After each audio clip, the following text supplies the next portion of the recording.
Olá para você que nos acompanha no Balanço Geral desta segunda-feira, início de semana aqui em Lucas do Rio Verde, e nós trazemos as principais ocorrências que foram registradas pelo Corpo de Bombeiros Militar aqui do município. Dentre este final de semana, alguns casos já corriqueiros das equipes de socorro relacionados a acidentes de trânsito, mas que felizmente diminuíram, seguindo aí, claro, as normas do decreto estadual que está em vigor em todo o estado de Mato Grosso. Também neste final de semana, um acidente que infelizmente acabou tirando a vida de um profissional em um silo no distrito de Itaiangá. Nós temos todos os detalhes na entrevista que você confere agora. Então, a gente percebe que quando há um decreto assim, em virtude do decreto, há uma menor circulação de pessoas nas vias, né? E, consequentemente, o acidente praticamente não acontece. A exemplo de ontem, domingo à noite, a gente não recebeu solicitação para atendimento de acidente de trânsito. Apesar de acontecer acidente durante o dia, mas, assim, em virtude do decreto, a gente percebe que há menos circulação de pessoas e, consequentemente, menos acidente de trânsito. Outro fato que chamou também bastante atenção neste final de semana foi, infelizmente, um caso relacionado a um acidente que ocorreu no distrito de Tambiquara, certo? Que acabou ocasionando na morte aí de um funcionário que acabou caindo dentro de um fosso de um silo. Conta pra gente os detalhes dessa ocorrência. Então, a guarnição que estava de serviço no dia foi solicitada por um dos trabalhadores que estavam lá no local e que informaram que um dos funcionários, um rapaz de em torno de 23 anos, teria descido no fosso e daí ele sentiu o forte de odor, em decorrência da decomposição do soja. Ele sentiu aquele forte odor e tentou subir a escada. Só que a escada tinha 18 metros, o fosso tinha 18 metros de profundidade.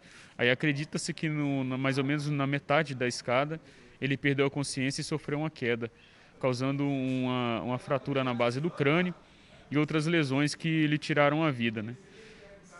Ou seja, mais um caso aí que, infelizmente, a gente acaba vindo noticiando com certa frequência, mas também que vale ressaltar para toda a população com relação aos cuidados que devem ser tomados nesse tipo de trabalho, que é um trabalho arriscado, é um trabalho que traz certos riscos e, geralmente, em casos como esse, infelizmente, a vítima acaba não sobrevivendo. Exatamente. A gente observou durante o atendimento que não existiam as medidas de segurança. O funcionário não estava usando EPI. Vale ressaltar que era um fosso de 18 metros de profundidade.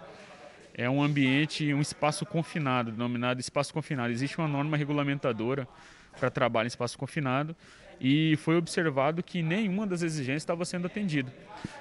A vítima não tinha capacete, eles não tinham talabarte, não tinha baudrier, nem os outros trabalhadores também apresentavam nenhum tipo de EPI.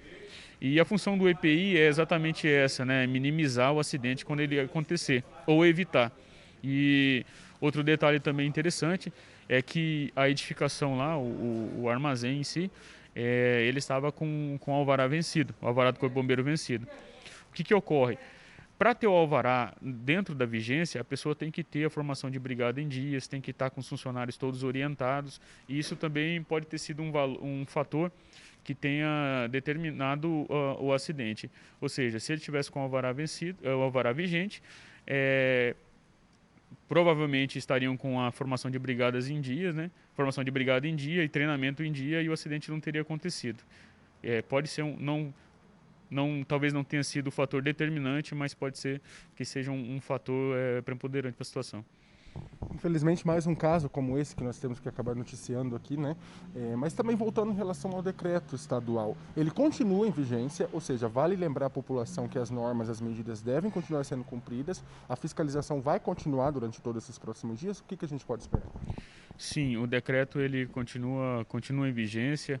As forças estaduais, né, e municipais estão fazendo o serviço de fiscalização para que o decreto seja respeitado e essa curva, né, crescente que tem de contaminação, ela se achate um pouco para que a saúde consiga responder, né, às solicitações, ou seja, o número de pessoas infectadas.